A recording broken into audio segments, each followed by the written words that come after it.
Hi friends, ಎಲ್ರಿಗೂ ನಮಸ್ಕಾರ. Welcome to my channel. ನಾನು ಈ ವಿಡಿಯೋದಲ್ಲಿ ಅರಿವೆ ಸೊಪ್ಪಿನ ಬೋಂಡನ ಹೇಗೆ ಮಾಡೋದು ಅಂತ ತೋರಿಸ್ತಿದ್ದೀನಿ. ತುಂಬ ಈಸಿಯಾಗಿದೆ. ಇದು ನಮ್ಮ ಮಾವ ಮಾಡೋ ರೆಸಿಪಿ. ಇವತ್ತು ಅವರೇ ನನಗೆ ತೋರಿಸ್ಕೊಟ್ಟಿದ್ದಾರೆ. ನಾನು ಕೂಡ ಫಸ್ಟ್ ಟೈಮ್ ತಿಂದಿರೋದು. ತುಂಬ ಚೆನ್ನಾಗಿತ್ತು, ನಂಗೆ ತುಂಬ ಇಷ್ಟ ಆಯಿತು.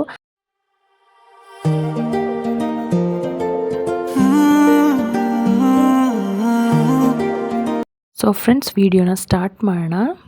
ನಾನಿಲ್ಲಿ ಅರಿವೆ ಸೊಪ್ಪನ್ನು ಚೆನ್ನಾಗಿ ತೊಳೆದು ಇಟ್ಕೊಂಡಿದ್ದೀನಿ. ಒಂದು ಕಟ್ಟಲ್ಲಿ ಅರ್ಧ ಕಟ್ಟಷ್ಟು ಅರಿವೆ ಸೊಪ್ಪನ್ನು ತಗೊಂಡಿದ್ದೀನಿ. ಈಗ ಇದನ್ನು ಚೆನ್ನಾಗಿ ಸಣ್ಣದಾಗಿ ಕಟ್ ಮಾಡ್ಕೋಬೇಕು. ದಪ್ಪ ದಪ್ಪ ಇದ್ದರೆ ಜಾಸ್ತಿ ಬಾಯಿಗೆ ಸಿಗುತ್ತೆ. ಅದ್ರ ಜೊತೆಗೆ ಸಬ್ಸಿಗೆ ಸೊಪ್ಪು ಮತ್ತು ಸ್ವಲ್ಪ ಕೊತ್ತಂಬರಿ ಸೊಪ್ಪನ್ನು ಹಾಕ್ತಿದ್ದೀನಿ. ಸಬ್ಸಿಗೆ ಸೊಪ್ಪನ್ನು ಅಷ್ಟೇ ಒಂದು ಕಟ್ಟಲ್ಲಿ ಕಾಲು ಕಟ್ಟಷ್ಟು ನಾನು ತಗೊಂಡು ತೊಳೆದು ಅದನ್ನು ಕೂಡ ಸಣ್ಣದಾಗಿ ಹೆಚ್ಚಿಟ್ಕೋತಾ ಇದ್ದೀನಿ. ಇದ್ರ ಜೊತೆಗೇನೆ ಸಬ್ಸಿಗೆ ಸೊಪ್ಪು ಕಡ್ಡಿ ಥರ ಇದ್ದರೆ ಬೋಂಡ ಒಡೆದೋಗುತ್ತೆ. ಅದಕ್ಕೆ ಚಿಕ್ಕದಾಗಿ ಕಟ್ ಮಾಡ್ಕೋಬೇಕು. ಫ್ರೆಂಡ್ಸ್, ಈ ಬೋಂಡ ತುಂಬ ರುಚಿಯಾಗಿತ್ತು. ನಂಗೆ ತುಂಬ ಇಷ್ಟ ಆಯಿತು. ನಾನು ಫಸ್ಟ್ ಟೈಮ್ ತಿಂದಿದ್ದು, ಆದರೂ ಕೂಡ ತುಂಬ ಟೇಸ್ಟಿಯಾಗಿತ್ತು. ಒಂಥರ ಡಿಫ್ರೆಂಟ್ ಆಗಿದೆ ಫ್ಲೇವರ್, ಯಾಕೆಂದರೆ ಸೊಪ್ಪು ಹಾಕಿರ್ತೀವಲ್ಲ, ಹಂಗಾಗಿ ನೀವು ಒಂದ್ಸರಿ ಟ್ರೈ ಮಾಡಿ, ನಿಮಗೂ ಕೂಡ ಇಷ್ಟ ಆಗುತ್ತೆ. ಫ್ರೆಂಡ್ಸ್, ಈಗ ಸೊಪ್ಪನ್ನು ಹೆಚ್ಚಿಟ್ಕೊಂಡಿದ್ದಾಯಿತು. ಅದನ್ನು ಒಂದು ಟಬ್ಗೆ ಹಾಕ್ಕೋತಾ ಇದ್ದೀನಿ. ಒಂದು ತುಂಡು ಶುಂಠಿಯಲ್ಲಿ ಅರ್ಧ ತುಂಡು ಶುಂಠಿ ಮತ್ತು ಒಂದು 4-5 ಎಸಳು ಬೆಳ್ಳುಳ್ಳಿಯನ್ನು ಮತ್ತು ಅದ್ರ ಜೊತೆಗೆ ಸ್ವಲ್ಪ ಒಂದು ಖಾರಕ್ಕೆ ಎಷ್ಟು ಬೇಕೋ ಅಷ್ಟು ಹಸಿಮೆಣ್ಸಿನ್ಕಾಯಿನ ರುಬ್ಕೊಂಡು ಹಾಕ್ಕೋತಾ ಇದ್ದೀನಿ.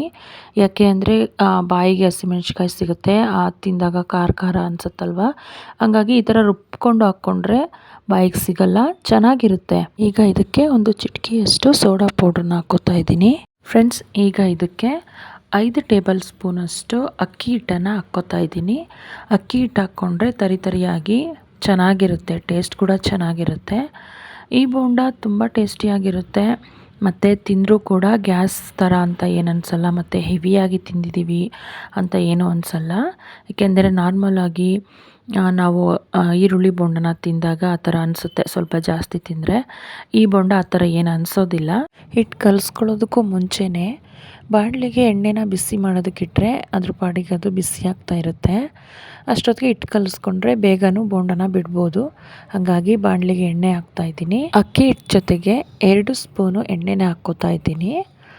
ಅದ್ರ ಜೊತೆಗೆ 2 ಬಟ್ಲಷ್ಟು ಕಡಲೆ ಹಿಟ್ಟನ್ನು ಸೇರಿಸ್ಕೋತಾ ಇದ್ದೀನಿ. ಇಷ್ಟೇ, ಇನ್ನು ಬೇರೆ ಏನೋ ಇಂಗ್ರೀಡಿಯೆಂಟ್ಸ್ ಹಾಕ್ಕೊಳ್ಳೋದಿಲ್ಲ. ನಿಮಗೆ ಕಡಲೆ ಹಿಟ್ಟು ಜಾಸ್ತಿ ಬೇಕು ಅಂದರೆ ಜಾಸ್ತಿ ಕೂಡ ಹಾಕ್ಕೊಳ್ಬೋದು.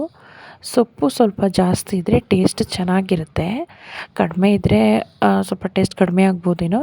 ಸೊ ನಾನು ಸ್ವಲ್ಪ ಸೊಪ್ಪನ್ನು ಜಾಸ್ತಿ ಹಾಕ್ಕೊಂಡಿದ್ದೀನಿ. ನೋಡಿ, ಹಿಟ್ಟಿಗಿನ್ನ ಜಾಸ್ತಿ ಸೊಪ್ಪೆ ಕಾಣಿಸ್ತಾ ಇದೆ. ಇದನ್ನು ಚೆನ್ನಾಗಿ ಮಿಕ್ಸ್ ಮಾಡ್ಕೋತಾ ಕಲಿಸ್ಕೋಬೇಕು, ಏಕೆಂದರೆ ಸೊಪ್ಪು ಜಾಸ್ತಿ ಇರುತ್ತಲ್ವ, ಚೆನ್ನಾಗಿ ಮಿಕ್ಸ್ ಆಗಬೇಕು. ಫ್ರೆಂಡ್ಸ್, ನಾನಿಲ್ಲಿ ಸೊಪ್ಪನ್ನು ಎಲೆಗಳು ಮಾತ್ರ ಮತ್ತು ಸೊಪ್ಪಿನ ತುದಿ ಇರುತ್ತಲ್ಲ ಅದನ್ನು ಮಾತ್ರ ತೊಗೊಂಡಿದ್ದೀನಿ. ಕಡ್ಡಿ ಇರೋದೆಲ್ಲ ತೊಗೊಂಡಿಲ್ಲ.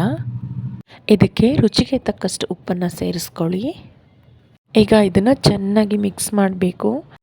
ನೀರು ಥರ ಮಾಡಿಕೊಂಡ್ರೆ ಹಿಟ್ಟು ಕೈಗೆ ಸಿಗೋದಿಲ್ಲ ಬೋಂಡ ಬಿಡೋದಕ್ಕೆ. ಹಾಗಾಗಿ ತುಂಬ ತೆಳ್ಳಗೆ ಮಾಡ್ಕೋಬಾರ್ದು, ಸ್ವಲ್ಪ ಗಟ್ಟಿ ಇರಬೇಕು. ಶುಂಠಿ ಹಾಕೋದ್ರಿಂದ ಗ್ಯಾಸ್ ಪ್ರಾಬ್ಲಮ್ ಏನಾಗೋದಿಲ್ಲ, ಏಕೆಂದರೆ ಬೋಂಡ ಬಜ್ಜಿ ತಿಂದಾಗ ಗ್ಯಾಸ್ಟ್ರಿಕ್ ಇರೋರಿಗೆ ಜಾಸ್ತಿ ಆಗುತ್ತೆ. ಹಾಗಾಗಿ ಸ್ವಲ್ಪ ಶುಂಠಿ ಹಾಕ್ಕೊಂಡಿದ್ದೀವಿ. ಕಲಸಿದ್ದಾಗಿದೆ. ಈಗ ಇದನ್ನು ಸ್ವಲ್ಪನೇ ತಗೊಂಡು ಎಣ್ಣೆಗೆ ಬಿಡ್ತಾ ಬರಬೇಕು. ನಿಮಗೆ ದಪ್ಪ ಬೇಕು ಅಂದರೆ ಜಾಸ್ತಿ ಹಿಟ್ಟನ್ನು ಬಿಡ್ಬೋದು. ನಾವಿಲ್ಲಿ ಮೀಡಿಯಮ್ ಸೈಜಲ್ಲಿ ಎಣ್ಣೆಗೆ ಬಿಡ್ತಾ ಇರೋದು.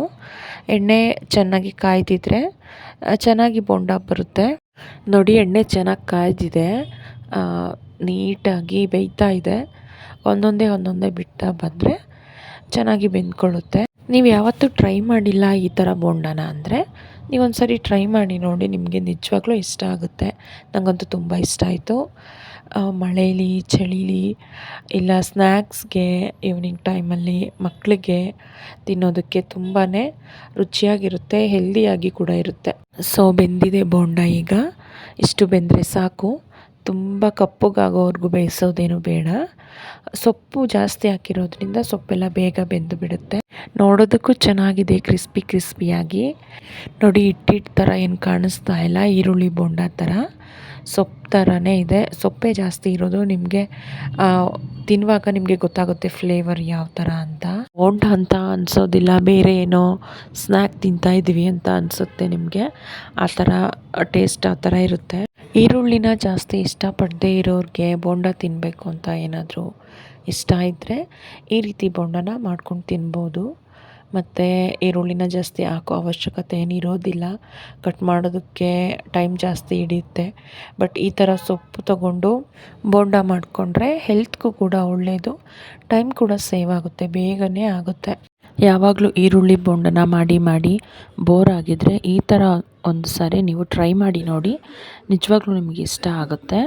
ನೋಡಿ ಎಷ್ಟು ಕ್ರಿಸ್ಪಿಯಾಗಿ ಬಂದಿದೆ ಅಂತ. ಫ್ರೆಂಡ್ಸ್, ಇನ್ನೂ ನನ್ನ ಚಾನಲ್ನ ನೀವು ಸಬ್ಸ್ಕ್ರೈಬ್ ಮಾಡಿಲ್ಲ ಅಂದರೆ ಪ್ಲೀಸ್ ನನ್ನ ಚಾನಲ್ನ ಸಬ್ಸ್ಕ್ರೈಬ್ ಮಾಡಿ. ನೋಡಿ, ಒಳಗಡೆ ಎಲ್ಲ ಹಿಟ್ಟೆಲ್ಲ ಕಾಣಿಸೋದೇ ಇಲ್ಲ, ಬರೀ ಸೊಪ್ಪು ಮಾತ್ರ ಕಾಣಿಸುತ್ತೆ, ಏಕೆಂದರೆ ನಾವು ಹಿಟ್ಟು ಜಾಸ್ತಿ ಹಾಕಿಲ್ಲ. ನೋಡಿದ್ರಲ್ಲ ಫ್ರೆಂಡ್ಸ್, ಎಷ್ಟು ಚೆನ್ನಾಗಿ ಬಂದಿದೆ ಬೋಂಡ ಅಂತ. ಫ್ರೆಂಡ್ಸ್, ನಿಮಗೆ ಈ ವಿಡಿಯೋ ಇಷ್ಟ ಆಗಿದರೆ ಪ್ಲೀಸ್ ನನ್ನ ಚಾನಲ್ನ ಸಬ್ಸ್ಕ್ರೈಬ್ ಮಾಡಿ, ಲೈಕ್ ಮಾಡಿ, ಶೇರ್ ಮಾಡಿ. Thanks for watching.